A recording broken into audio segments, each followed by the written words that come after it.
Hello and welcome to Podiatry Practice Mastery. My name is Don Pelto and I have Chris Milkie here. Thanks, Chris, for joining. Oh, my pleasure. I'm honored to be here. Thank you.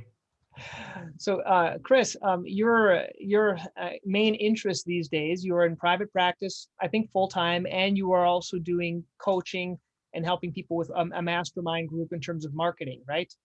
I am, yes. Yeah, doing both of those. So busy times. I bet. And so I want to kind of just start kind of going back. You've probably been in practice, what, 20 years now, something like that? Actually 30. 30. You look young. So 30.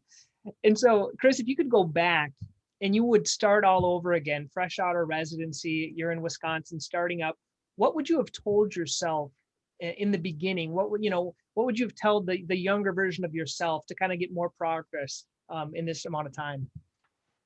Yeah, that's a great question. What always comes up for me in that regard is patience, like being not the patience that we see, but being patient. Being patient with the process, whatever that may be, whether it's a particular marketing strategy or, maybe a treatment protocol that maybe tried for a little bit and then got away from. So I just think in all regards, because I'm one of the most impatient people in the world. So yeah, just being more patient. And the other part would be, I'm a huge fan of coaching. I do coaching, but I probably would have, had like more mentors when I was younger, because I see the value in mentors and how important it is and how much it's helped me grow the times that I've invested in that type of thing, because the number one investment we can make is in ourselves. And you know that. Yep. So just invest into myself even more than I did, and probably earlier than I did. But, when you're younger, you think you know it all, and you kind of just, it's kind of, there's a saying, ignorance on fire. You're just kind of going, yep. Right? And then eventually you figure it out. Yeah, so kind of going back to those things that you should have persevered. I think that's kind of the word. I know I have had certain things, like, for example, the YouTube page. I started it, had all this fire, and then I got, gosh, this sucks. No one's looking at, and then you kind of get a fire again. And eventually, like years down the road, those initial videos you did 8 years ago have tons more views and are making you all the AdWords income than you would have on anything else. Is that kind of what you're referring to, like YouTube and email marketing and things like that you just have to persevere through? No question. Yeah, absolutely. So one of the best things I've done in the past 5 years is emails to patients on a very consistent basis now. And it took a little time to get momentum, but there's almost now a day that doesn't go by where a patient comes in and says, I saw your email. I'm here because of your email. I love your email. I love being part of your email community. Like, they know that it's a community because I sent it out to all the patients. And had I not been patient enough to keep doing that, literally week after week after week. Now I do it twice a week, and I have a routine where I write it twice a week. I'd be nowhere, close to where I am right now in my business. So that type of thing, different marketing things that, if you just the rule in marketing should be, of course, you don't want to just waste money, but start, don't stop. That should be the mantra. As long as something's working, keep doing it. Yeah. So let's dive deep for some of the doctors maybe that aren't doing email marketing. I like to get really tactical. So let's say you write one on Monday and one on Wednesday. Do you write? Do you edit? Do you put links in? Do you do everything yourself? Do you have staff that helps? Is it audio? Do you dictate? What works best for you? A little bit of both. So I write and I also do videos. And I do the creative part of that. So I'm the one that does the writing and the video. And then I have a team, actually my sons, who are in their 20s and they're working for the business. They handle all the tech. So I just turn it over to them. And then one's good with doing putting it on video and YouTube and whatever they do with that. And the other one's does the, clean it up a little bit and do the text content. Okay. And then sending it out, Active Campaign, Kajabi, which one do you like to use? Any preference when you recommend to your clients? Well, I use Infusionsoft. That's Infusionsoft, my customer relationship management program. There's a lot of them. That one's a little bit pricey. It's a little bit more robust. We do a lot with it. We've had it for years. But there's less expensive ones out there. I mean, even like MailChimp is for a certain number. So, and again, it's one of those things that people want to overthink it. It's get your list together, and write a message. And what do you write? You write what you know, right? We know podiatry, so you write about plantar fasciitis and bunions and ingrown nails and fungus and all those kinds of things. Just a real simple layman's term writing, as if you're talking to a patient about a particular condition. And once you have it in this CRM, this program, click a button and it goes off to your patient. That's awesome. So original content versus evergreen content, any preference in your practice or what you recommend for your clients? So evergreen is just you a bunion sequence on 10 emails on bunions. Do you do both of those? Do you like just the weekly ones? What works best? Weekly. Yeah. I just, and no, nothing really evergreen. I mean, I just essentially just keep the creative going, Yep. just, it sounds more real, more authentic. It's not, something that's kind of an autoresponder. Yep. Perfect. Yeah. Perfect. Now, what should you have done that you didn't do maybe when you started or 10 years ago because of fear or cost or things like that? I know a lot of times we pinch pennies. I don't know why, but if a patient's worth like the per value of a patient is $300-$500 and we're like pinching pennies not to spend, what are some of the best ways to spend your money investing it to get more patients in the office? Well, the general answer to that is marketing. I mean, I'm just a huge fan of marketing. I've been Mhm. marketing my career. I understand how important marketing is to a business. And it kind of astonishes me that many small business owners, most small business owners, podiatrists included, just don't really put the time and energy into marketing, just not, really understanding how important that is to bring in the right kind of patients that you want to see and bring in the volume of patients that you want to see, and not just bringing them in, but also keeping them there, right? Retention. There's a lot that goes into marketing. I probably spend more time in marketing on retention, reactivation, referrals than I do on new patients. So the answer would be, the more specific answer would be investing more dollars into marketing, to specific campaigns, to figuring out maybe a little bit more. And I'm still doing this. I'm still in the game. I'm 30 years into this, but I'm still way in the game because Yeah. I enjoy it, right? I mean, I think my future is brighter than my past, so I'm still going strong. Radio, like really figuring out what it takes to be good. Because there's a couple of people here in town, different businesses, not medical, but they do radio and they do it really well. Like they really understand how to engage with the community. There's a little bit of humor to it. It's consistent. It's not just I sell. One of them I think is in the HVAC business. I just sell this, right? You got to have more to it. Copywriting is really, so just really investing more time. Copywriting would be the real specific answer. Getting really good, or at least hiring somebody. You talked about like fear of maybe investing the money in a copywriter who can really help get that message out there, because nobody else is doing it. There's no competition in areas when it comes to that, right? So you could basically be in the category of one doing that. So it's investing in some things like that, and I haven't given up on that. I'm still looking into how to make that. Yeah. And I think, Chris, you mentioned in the beginning, you said about when you write emails, you tell stories. Patients like stories. They like to see pictures of our kids. They like to see, what we did over the weekend. It's not just always podiatry. You add some, I guess you could call it fluff, but it's the fluff that they like that makes it more enjoyable.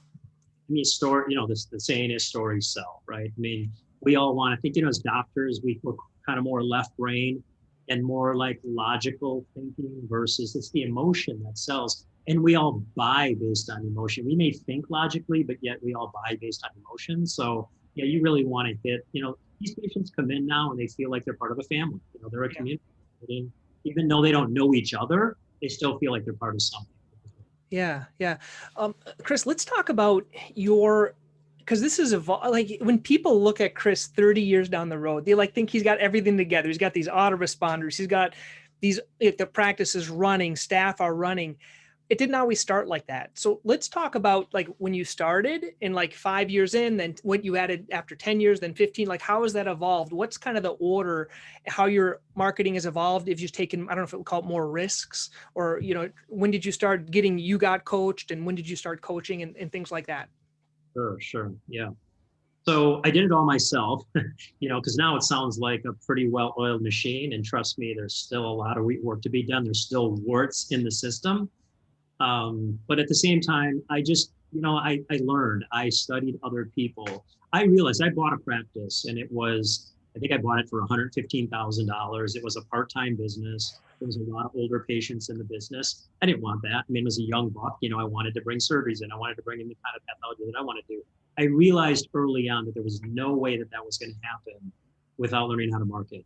So I just, discovered on my own different people, and just, at the time there wasn't even the internet, so I couldn't Google. I went to bought a couple marketing books and settled in on a couple of marketing people like a Dan Kennedy, who I'm sure you know, and just, picked one and started studying that material and tested. I mean, that's the key. Implement. Right, there you go. Implement, not just read, but read something and implement and try it, because a lot of those things were inexpensive, a direct mail piece to the patients, that type of thing. So, and, probably 5 years into it, I realized that doing something direct to patients, again, because there wasn't the internet, there wasn't email, there wasn't these, fancy technologies that we have now. Everything was analog, not digital. So I decided to do a newsletter because Dan Kennedy has been a mentor of mine for, almost the whole 30 years. Do a newsletter to your patients. And trust me, I didn't want to do it. I don't want to take the time to write it. I don't want to take the money out to invest in the stamps and the envelope and all of that. And yet I took a risk and I did it because it wasn't like super expensive, but there was a time investment. I had little kids and, there's time too, not just money, but time too. And I realized that it was like, it started to sprinkle, and then it started to rain, and it started to pour because patients started to talk about it, and all of a sudden there was momentum. And probably the best thing I've ever done to build my practice is a newsletter to my patients. And we're talking digital newsletter or print newsletter?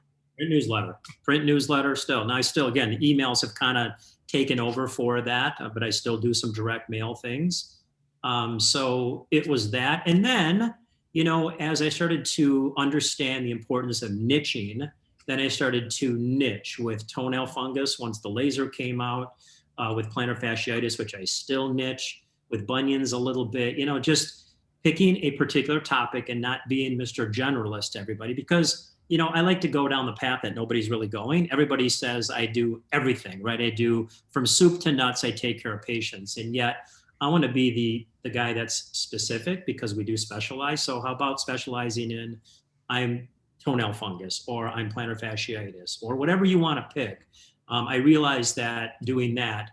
And then I really started to put some money into mass media. I did a decent amount of money in radio, TV, newspaper. And that's just kind of the evolution from me and my brain and picking a mentor and just writing like a quick newsletter to people. And then other little things that I wrote that I sent out to patients. But I understood the value of that one-to-one relationship where somebody gets something from me, they pick it up and they read it in their hands. They have it right here, right? They're going to open the mail because they know me, they like me, and they trust me. To doing mass media, to, really doing like a lot of digital things now. And just like more automated things that I'm doing now that, again, retention, reactivation, referrals, that's what I'm focusing on more than anything else. Now, new patients are important. So I have my marketing guru for my internet website and all that, handle that for me. Mm-hmm. You start to realize that you can't do it all on your own. You need a team. It takes a village, right? So now I have a village, but it didn't start that way. So anybody that's younger, that's listening to this, it's you, right? You taking the time in the evening, early morning, Saturday, whatever, figure out how to build a system, because it's all about systems. Dan Kennedy talks a lot about systems, or pillars. Jay Abraham talks about pillars. So the one pillar is the newsletter. And so you get that down. And I think I'm just, my fault is I try to build 20 pillars at once and then none of them get built. So for those, don't make the same mistakes I make. And maybe Chris has done that. You build one, make it work, and then you build another one, and you're going to mess up. This is the real thing. I think, Chris, you probably messed up more than you hit it wrong more than you hit it right, just like golfing, but in the long term, it works out. Yeah, totally. I still remember sending out, I mean, I did I think it was a Val pack at the time. It was about $4,000, which was not, small money at the time. This was many years ago. And I think it was plantar fasciitis or something like that. So $4,000 to like 20,000 people, because I wasn't going to play small. I'm going to go for the Grand Slam, right? Don, I think I had one response from that. So that maybe was the biggest one. I mean, now, 4,000 isn't that bad, but at the time. It was like, oh, what did I do? Because I thought I was going to hit the home run, right? Well, I guess if it was that easy, everybody would have been doing it. Dan, test small, they say test small, but it's hard to do that. Oh, okay. Especially when you think you know it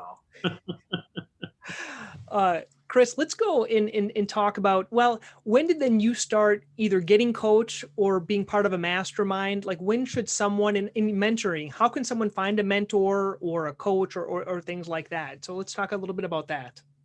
Well, when should somebody do it? The answer is yesterday. That's my opinion. Not everybody's going to, as we both know, I mean, most people aren't going to do that. But so for me personally, I started very early, probably 10 years into practice. I went to a mastermind. I invested in coaching, just business coaching, because we all know the clinical and surgical. When I say we all know it, like we don't know it all, but we know we're good at that. That's what we do well. I knew I wasn't a good business practitioner, so I had to find people who were good at that, and not necessarily in the industry at the time. I was going outside of the industry to find people who were just good at business, because in many ways, we both know business is business. So I did that very early on, and I'm still doing it to this day. I have 2 people that I've invested in 2021 to help me with coaching. One's specific to marketing, one's just in the area of business. So, for people who are, the term I like to use is they're meant for more. Like they know there's more to what they're doing. They might be frustrated. They might be flatlining their business, maybe going up a little bit, maybe going down a little bit, but they know there's more. Or people that are doing well, and just like, this is me, like I always know there's more. Even if I'm doing great, I just know that there's more because it's just who I am. If, some people are content, they're happy with the money they're making, they're happy with their business, they're fine. Those are the people that really aren't going to be interested in doing any coaching. So I think of it this way. It's the people that kind of have their hand on the doorknob and they're ready to open it and see a bigger and better future. They just realize that they need someone else on the other side to help them get there. And again, it's not a large number of people, but that's what coaching can do. It's helping people get the future that they want because they realize that they can't get it on their own. And I realized early on, I could definitely not get it on my own. I was only going to go so far with just the limited skills. I had no skills in business when I started. So, I wanted to find people that had them and run on their track and take their, their advice and their expertise. And I think you said it all right there. And there's 2 formats for those that are listening. Usually it's individual one-on-one coaching or a group coaching. Which one do you usually do? Group? Is that what you're doing mostly, or one-on-one? No, actually both. Okay. Yeah. They're great. They both have their positives. Some people like being in a group where they can get the collaboration of other people. And then I truly believe that there's a lot of people that really need one-on-one, that want one-on-one, where they can just really take a deeper dive into their own business and figure out, all the different, I say there's opportunity in every single practice. I've worked with practices that are doing $4 million, and there's plenty of opportunity in a business like that, as much as there is in a business that's doing maybe $500,000 in revenue. And it doesn't take a lot of money to get the opportunity. It's right there. Like it's in the business. Like you don't have to do money on marketing, do things like that. It's right there. And normally, Chris, you probably attest to this. Let's say they 1,000 or 500 a month, or usually they're monthly things. You're going to more than make that up in terms of your practice. So it's really not an expense. It's really just an investment. That's what you would say, right? That's what most people find. I think of it this way. It's one insight. It's one, no matter what you're spending. If you're spending $25,000, $10,000, $50,000, doesn't make any difference. One insight is all it takes for most people to get exponential return on their investment. It's not about, I spent $1,000 or invested $1,000. I want to get $1,000 at least that this month. That's not the way to think about coaching. Coaching is about one insight, because I know that one insight in every single podiatry business in the country is going to be exponential as long as they take it and run. And I haven't seen anybody not do that when they're ready to open the door and get inside and see their bigger and better future. it's amazing what opens up to them. That's great. I think we covered a lot of good ground here, Chris. And taking action and finding that one insight. If people want to learn more about what you do, what's the best website they can go to? Podiatrysuccesstoday.com. Great. Out to me and yeah, I've looked on there. There's a lot of great resources, a lot of great videos, a great starting point. And if you're already kind of opening up the door and you want to get more, just someone to help guide you a little bit, I think there's nothing better than investing in yourself. So thank you, Chris, for your time. My pleasure. Thank you for having me.